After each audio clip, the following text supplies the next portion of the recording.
Nous autres, la poste passait avec un postillon. On appelle ça le postillon.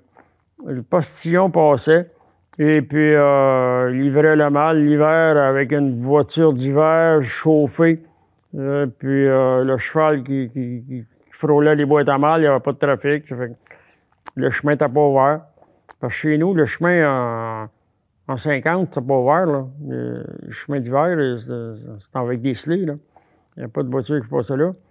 Le chemin Craig, ça date en 1850, qui a été ouvert au complet. Ça partait de Québec à Boston par l'armée qui s'est occupée du chemin pour ouvrir le chemin. Et puis, de différentes places, comme nous, entre chez nous et le village, il y avait une clairière qui avait été dégagée pour permettre d'appeler ça la clairance. Ça s'est toujours appelé la clairance. Si vous parlez de ça à bien des personnes qui ont un certain âge, la clairance, ils savent c'est où. Parce qu'il y avait une clairière pour permettre au monde de pouvoir arrêter, de se reposer et coucher probablement. Mais ça date de 1850, de Québec à Boston. Il changeait le cheval, il changeait de cheval. Poste à relais, il devait avoir des chevaux proposés pour ça. Puis qu'à un moment donné, il changeait le cheval pour continuer parce que le cheval, lui, au bout d'un certain millage, il n'est pas devant, là. Tandis qu'il prenait un cheval frais, il repartait. Donc là, c'est encore bon pour un bon bout.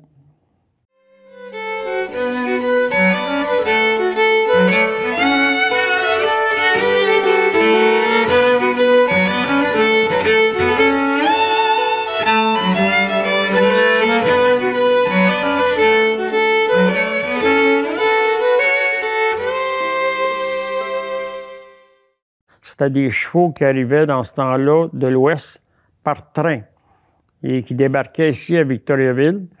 Et puis, il y avait deux maquillons qui partaient, un à l'avant, parce que des chevaux, c'est des animaux de groupe.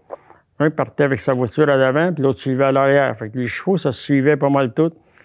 Puis, ils faisaient de village en village pour vendre des chevaux. Qu'est-ce qui était bien important, c'est de savoir l'âge des chevaux. C'était une des pires affaires qui était... Parce que les maquillons, eux autres, ils avaient l'âge que tu voulais avoir. N'importe quel âge. L'âge, c'était bien important. Puis aussi, ils regardent les pieds. Les pieds, si les pieds sont sains, il n'y a pas de bosse, c'est déjà pas pire. Pour déterminer l'âge, à peu près juste les dents. L'allure du cheval en général, mais c'est les dents qui nous dit l'âge bien exactement. Les connaisseurs vont dire exactement par les dents quel âge il a. Je ne suis pas un connaisseur d'un dents parce que je me fie quand il y a quelque chose au vétérinaire. Aujourd'hui, dans ce temps-là, les vétérinaires étaient un peu pour tous les animaux. Dans les chevaux, je pense pas qu'ils se connaissent à fond dans l'âge par les dents. C'est plus les maquillons qui connaissaient l'âge. Et puis, un cheval, les dents rallongent tout le temps. Fait qu'il se fait de l'usure. Il se fait de l'usure. Par l'usure, on voit que la dent, elle change. Puis les dents avant, eux autres, ils tombent. 2, 3, 4, 5. Ils ont des âges là, que les dents tombent en avant. Et puis après que les dents tombent, les nouvelles leur poussent. Les dents des chevaux n'arrivent jamais bien égales. Bien souvent, c'est rare qu'un cheval arrive bien les dents égales. Ça fait que, vu qu'ils usent un petit peu plus de travers, puis il reste des pointes. Les pointes, eux autres, finissent par briser la joue, blesser à l'intérieur. Puis que le cheval, il maigrit, il a de la misère à s'alimenter. Puis aujourd'hui, à tous les ans ou 2 ans, les dents, c'est vérifié, voir s'ils sont bien égales pour bien mastiquer. Les pattes, c'est assez difficile. Il s'agit de bien vérifier. Tout ça, il est quand même connaissant. Pas qu'il y ait de bosse, là. Parce qu'un cheval qui a déjà forcé, ben il va sortir une bosse à quelque part. Faut que les pattes... Puis, des pattes droites, c'est assez important aussi. Parce que s'il y a de travers, il va finir par avoir un problème un peu. Pattes bien droites, pas de bosse, puis des bons sabots. Ça, c'est super important. Il examinait les dents. Et c'était bien important, les dents, j'imagine, parce qu'il examinait les dents. Mais il y en a qui lui donnaient... C'était comme... Il donnait un médicament. Ça changeait un petit peu le cheval, il paraissait mieux. comme une drogue.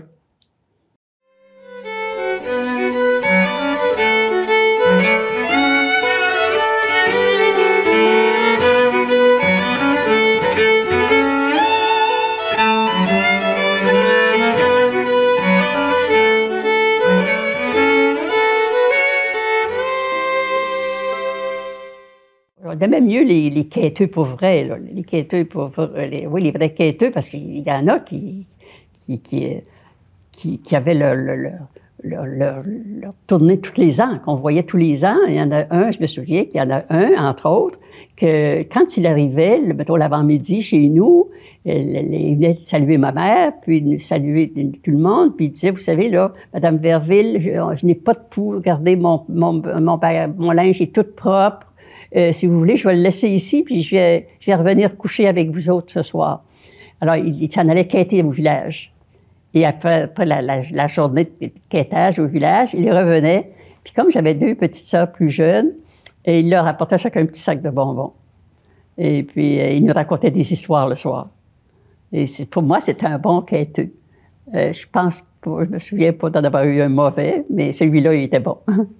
Comme il était bien reçu, bien automatiquement, il revenait l'année suivante. Le quêteux, il en passait souvent, puis quand il arrivait toujours à l'heure du repos. Fait que papa, lui, il aimait, il donnait, mon père était bien généreux, fait qu'il donnait à manger. Puis après ça, ben le soir, il revenait, mais là, il donnait pas, mais il couchait dans la grange, puis papa, il avait très peur qu'il mette le feu au chaud de même. Fait que vers 11 heures, il allait voir s'il était couché.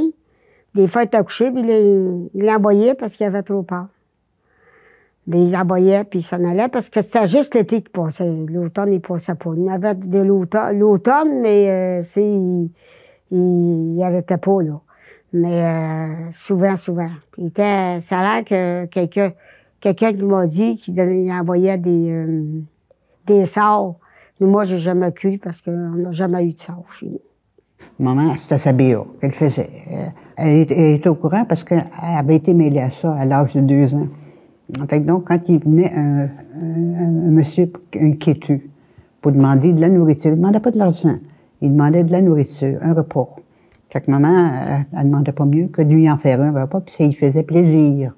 Fait qu'elle lui servait le repas, elle lui mettait tout ce qu'elle pouvait trouver dans la glacière, une glacière dans ce temps-là, elle lui présentait une belle assiette. Puis le quêteux, on restait dans un 2e étage, la porte en bas, bon, il y avait un escalier, puis en haut, c'était le logement. Fait que maman ne voulait pas le recevoir dans la maison, elle n'osait pas, il n'y avait pas mon père réveillait, tout ça, il n'y avait pas la possibilité. Fait qu'elle disait, monsieur, asseyez-vous dans les marches, puis je vais vous servir un repas. Fait que le monsieur s'assoyait dans les marches, puis il mangeait plein son ventre. Maman lui servait, elle lésinait pas, elle lui servait un très bon repas. Puis il mangeait plein, puis elle lui donnait, à ma connaissance, elle lui donnait pas d'argent. Puis là, il partait heureux, puis il disait, merci, ma bonne dame, le bon Dieu vous le rendra. Fait qu'il était heureux de ça, puis il partait. Puis moi, j'étais une petite fille, j'avais 4-5 ans, puis j'étais en haut des marches. Maman voulait pas que je l'approche, puis je suivais dans le haut de même, puis je regardais le monsieur en bas, puis maman disait, dérange pas. Et fait que là, on le regardait manger. Et il revenait une fois par semaine, une fois par 2 semaines, tout l'été, le printemps, l'été et l'automne. L'hiver, non. L'hiver, il était hébergé probablement dans des endroits spéciaux. Alors, il se fiait sur les gens pour être nourri. Il était sans doute pas capable de travailler, puis tout ça. Il n'y avait pas la possibilité de tenir un emploi. Fait que passer de maison en maison comme ça, en se faisant nourrir, en demandant un repas. Puis comme je vous dis, à ma connaissance, j'étais pas vieille, mais ce n'était pas de l'argent qu'il voulait. Puis c'est pas tous les gens qui donnaient. Il y en a qui donnaient pas. Puis, mais comme je vous dis, maman avait eu une enfance tellement pauvre que pour elle, c'était un vrai crime, refuser à manger à quelqu'un qui avait faim. Ma grand-mère est devenue veuve très jeune. Elle avait 11 enfants et le grand-père est mort d'une péritonite. Il est mort en grosse douleur, il est mort de péritonite. Maman, elle avait 2 ans. Et le plus vieux il en avait 11. Et puis là, ils ont été travailler pour faire vivre la grand-mère. Puis même la grand-mère qui avait ses enfants à vivre, puis il n'y avait pas de bien-être dans ce temps-là, il n'y en avait pas. Alors, elle travaillait la nuit pour faire vivre ses enfants. pour avoir de l'argent pour les nourrir, puis tout ça. Elle travaillait de nuit au gouvernement. Et puis le jour, elle se couchait comme elle pouvait, et pour prendre soin de ses enfants et tout ça. Il y en a passé plusieurs des quêteux, mais il y en avait un surtout qui nous avait bien choyés parce que il a passé un matin, je m'étais fait une petite boîte qui ressemblait plutôt à un petit canot, que j'avais des morceaux de carton collés que j'avais fait sécher sur le poêle. Et puis, j'ai été le chercher le matin, il était sec. Puis j'avais une petite jupe de laine rose qui a levé en sautant. Ma jupe a accroché la théière d'eau chaude qui avait été apprêtée pour le thé du repas de Et puis, j'ai reçu toute l'eau chaude, l'eau bouillante sur le dos. Et ils ont enlevé ça, puis la peau aussi. Alors, moi, j'étais étendue sur le ventre. C'était toutes les cloches d'eau étaient là. Et puis, il a passé un quêteux. Et il a trouvé ça l'a bien intrigué de me voir coucher dans un berceau comme ça. Puis il a trouvé ça triste. Et il dit, il a croisé les mains, puis il a fait une petite prière, puis il s'est en allé. Et puis, quelques jours après, une journée après, c'était parti. J'avais plus rien. Ça a été une bénédiction d'avoir ce quêteux-là chez nous.